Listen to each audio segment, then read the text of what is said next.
چنانچہ جب سلطان علاؤالدین خوارزم شاہ مر گیا تو چنگیز خان نے ایک اور لشکر اپنے بڑے بیٹے جوچی کی کمانداری میں تیار کیا اور اسے سوبدائی کی طرف روانہ کیا اور اسے حکم دیا کہ وہ جوچی کے ساتھ مل کر مغرب کی طرف یلغار کرتا جائے اور دریائے دولگا کی سرزمینوں پر حملہ آور ہو کر انہیں بھی زیر اور مغلوب کرے۔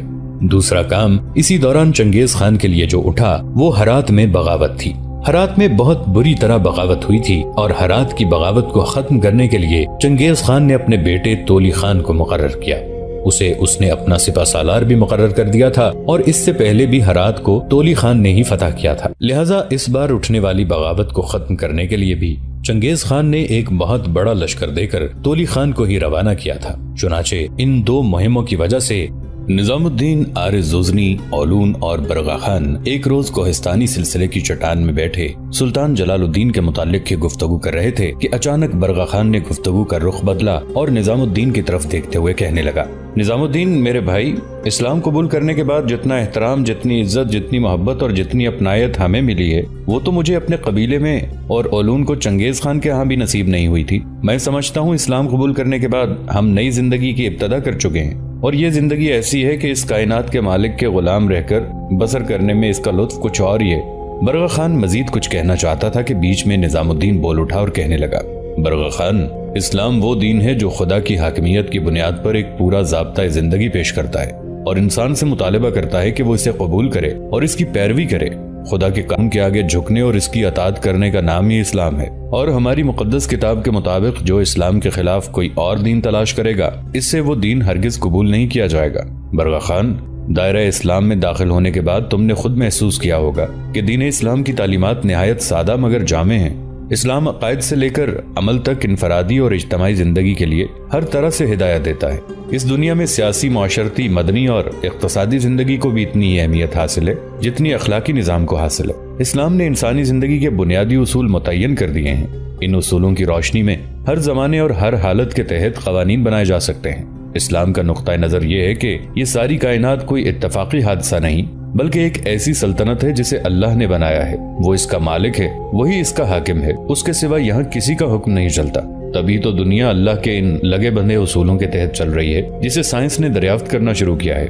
مگر اخلاقی دنیا میں اللہ نے انسان کو اپنا نائب بنایا، اسے علم اور ہدایت دی، تمام قوتیں اس کے مطیع کر دیں، مگر شیطانی اور بدی کی قوت اس کے آگے نہ جھکی۔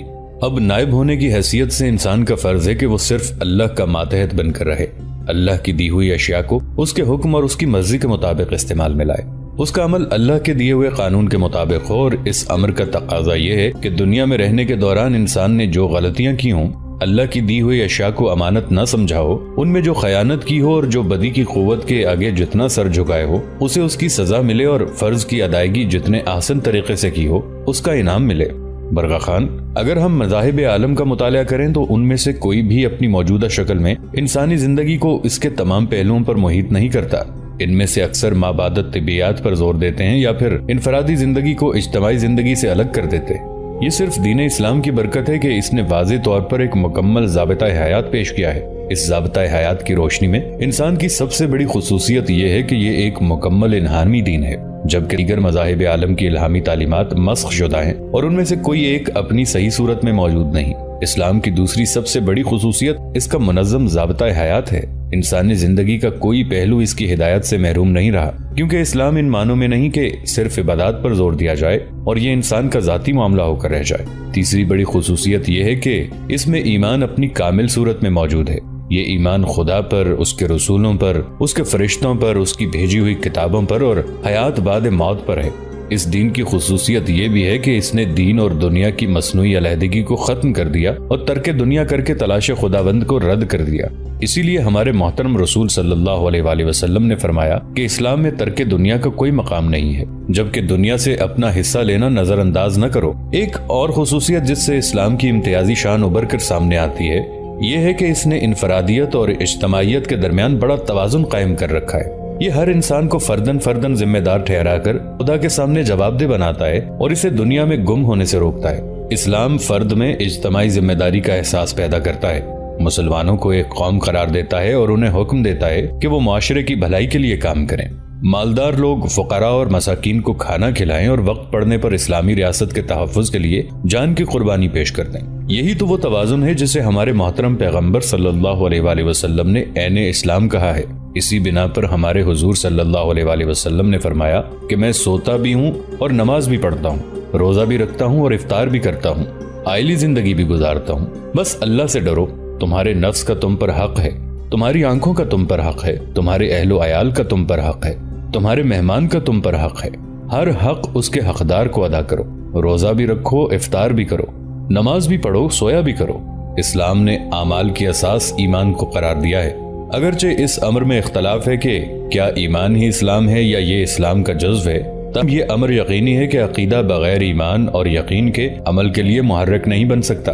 اسلام میں عقائد کو صریح الفاظ میں 5 اصولوں پر مبنی رکھا گیا ہے: خدا پر ایمان، فرشتوں پر ایمان، اللہ کے رسولوں پر ایمان، خدا کی کتابوں پر ایمان اور اعمال کی جزا اور سزا پر ایمان۔ ان حقائق کا اقرار زبان سے کرنا اور یقین دل سے کرنا ضروری ہے۔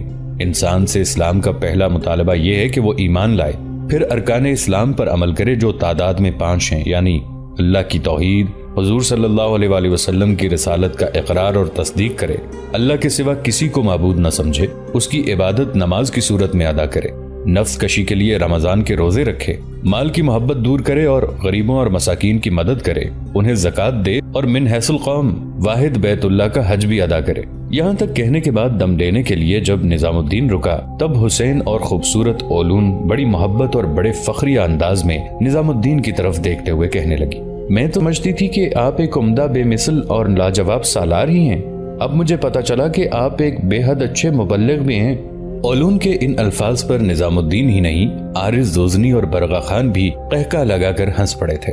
پھر اولون کے ان الفاظ کے جواب میں نظام الدین مزید کچھ کہنا چاہتا تھا کہ 3 اشخاص ان کی طرف آتے دکھائی دیے۔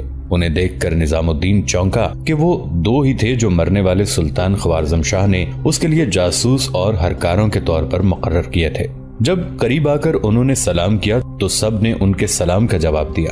پھر ہاتھ کے اشارے سے نظام الدین نے انہیں اپنے قریب بیٹھنے کے لیے کہا۔ جب وہ بیٹھ گئے تب نظام الدین نے انہیں مخاطب کیا، میرے عزیز بھائیوں، کہاں سے اور کس سمت سے آئے ہو؟ نظام الدین کے استفسار پر ان میں سے ایک بولا اور کہنے لگا، امیر، ہم آپ کے لیے کچھ انتہائی اہم خبریں لے کر آئے ہیں۔ پہلی خبر یہ ہے کہ چنگیز خان نے ایک لشکر سلطان کی راہ روکنے کے لیے بھیجا ہے، اس لیے کہ سلطان خوارزم سے روانہ ہوئے تھے، لیکن سلطان نے منگولوں کے اس لشکر کو شکست دی اور نیشاپور کا رخ کیا۔ نیشاپور کے لوگوں کی بدقسمتی کے سلطان کے ہمت دلانے کے باوجود انہوں نے سلطان کا ساتھ نہیں دیا۔ اب کسی کو ابھی تک یہ معلوم نہیں کہ نیشاپور سے نکل کر سلطان نے کس سمت کا رخ کیا ہے۔ دوسری خبر یہ ہے کہ چنگیز خان نے ایک اور خاصا بڑا لشکر آپ پر حملہ آور ہونے کے لیے روانہ کیا ہے، وہ لشکر اب یہاں سے زیادہ 10 میل کے فاصلے پر ہوگا۔ تیسری خبر یہ ہے کہ ہرات شہر کے اندر بغاوت اٹھ کھڑی ہوئی ہے اور چنگیز خان نے اپنے بیٹے تولی خان کو ایک بہت بڑا لشکر دے کر ہرات کی طرف روانہ کیا ہے۔ اور چوتھی خبر یہ ہے کہ چنگیز خان نے ایک اور بہت بڑا لشکر اپنے بیٹے جوچی اور سالار صوبدائی کی کمانداری میں دریا دولگا کی طرف کے علاقوں پر حملہ آور ہونے کے لیے بھی بھیجا ہے۔ یہ الفاظ سن کر نظام الدین فوراً اٹھ کھڑا ہوا اور اس کی طرف دیکھتے ہوئے برغا خان، اولون اور عارض زوزنی بھی اٹھ کھڑے ہوئے۔ پھر آنے والے مخبروں کو مخاطب کرتے ہوئے نظام الدین کہنے لگا، سلطان کا ہم بعد میں پتہ کریں گے کہ وہ کہاں ہے، کس سمت کون سے رخ گیا ہے۔ چنگیز خان کے بیٹے جوچی اور صوبدائی کی مہم سے بھی ہمیں کوئی غرض نہیں۔ رہی بات تولی کی تو اللہ کرے ہرات شہر میں پہلے جیسا قتل عام نہ ہو۔ فی الحال ہم نے چوتھی خبر کی طرف دھیان دینا ہے۔ چنگیز خان نے منگولوں کا جو لشکر ہم پر حملہ آور ہونے کے لیے بھیجا ہے، سب سے پہلے ہم نے اس کا بندوبست کرنا ہے۔ تینوں مخبر بھی اپنی جگہ پر سے اٹھ کھڑے ہوئے تھے۔ چنانچہ نظام الدین انہیں مخاطب کر کے کہنے لگا، پہلے تم پڑاؤ کے اندر جاؤ، تمہارے کھانے کا اہتمام کر دیا جائے گا، پہلے کھانا کھاؤ اور اس کے بعد ہم اپنی اسی آماجگاہ سے باہر نکلیں گے۔ اس کے ساتھ ہی وہ مخبر وہاں سے ہٹ گئے تھے۔ ان کے جانے کے بعد نظام الدین نے کچھ دیر خاموش رہ کر سوچا، شاید وہ کوئی منصوبہ بندی تیار کر رہا تھا۔ پھر باری باری اس نے عارض زوزنی اور برغا خان کی طرف دیکھا اور کہنے لگا، عارض زوزنی اور برغا خان، میرے دونوں بھائیوں، ہمارے مخبروں کے مطابق منگولوں کا لشکر یہاں سے 10 میل کے فاصلے پر ہے۔ اس سے ہم نے کسی طریقے سے نمٹنا ہے۔ اس کی تعداد بھی ہم سے یقیناً زیادہ ہوگی۔ لشکر کو 2 حصوں میں تقسیم کرتے ہیں۔ جس قدر ہمارے پاس رسد کا سامان ہے وہ سارا یہاں پہلے سے ہم نے چٹانوں کے اندر چھپا کے رکھا ہوا ہے۔ لشکر کا ایک حصہ میرے پاس ہوگا اور دوسرا عارض زوزنی، تمہارے اور برغا خان کے پاس ہوگا۔ میں اپنے لشکر کو لے کر یہاں سے جنوب کی طرف تھوڑی دیر تک کوچ کروں گا اور ساتھ ہی ہمارے مخبر اور مسلح جوان یہ خبر پھیلا دیں گے کہ نظام الدین رسد کا کافی سامان اکٹھا کرنے کے بعد وہ سامان سلطان جلال الدین کی طرف لے جا رہا ہے۔ یہ خبر سنتے ہی منگول جنوب کی جانب بڑھنے کی اپنی رفتار کو تیز کر دیں گے اور مجھے پکڑنے کی کوشش کریں گے۔ اتنی دیر تک عارض زوزنی اور برغا خان تم دونوں اپنے حصے کے لشکر کو لے کر کوہستانی سلسلے کی پشت کی طرف جا چکے ہوگے۔ چنانچہ جب تمہارے پاس سے منگولوں کا لشکر گزر کر آگے جائے تاکہ پشت کی جانب سے مجھ پر حملہ آور ہو تو تم اپنی گھات سے باہر نکل آنا۔ میں جنوب کی طرف بڑھنے کے لیے اپنی رفتار بڑی سست رکھوں گا۔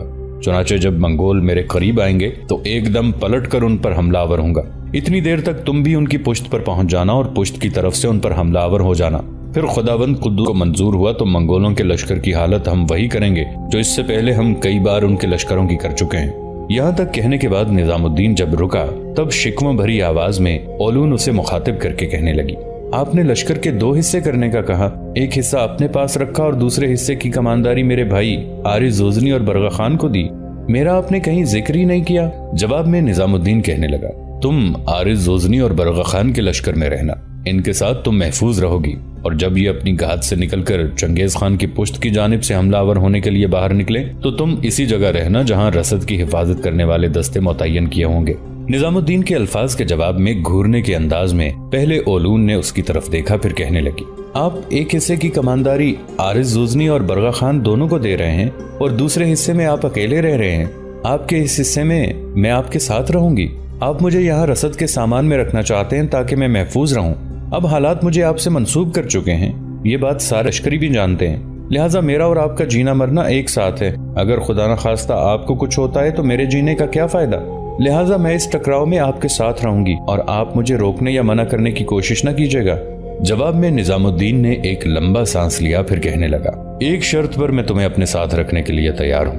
وہ شرط یہ ہے کہ تم میرے حصے کے لشکر کے وسطی حصے میں رہو گی، میرے ساتھ لشکر کے آگے نہیں رہو گی۔ اولون نے اس بات کو مسکراتے ہوئے قبول کر لیا۔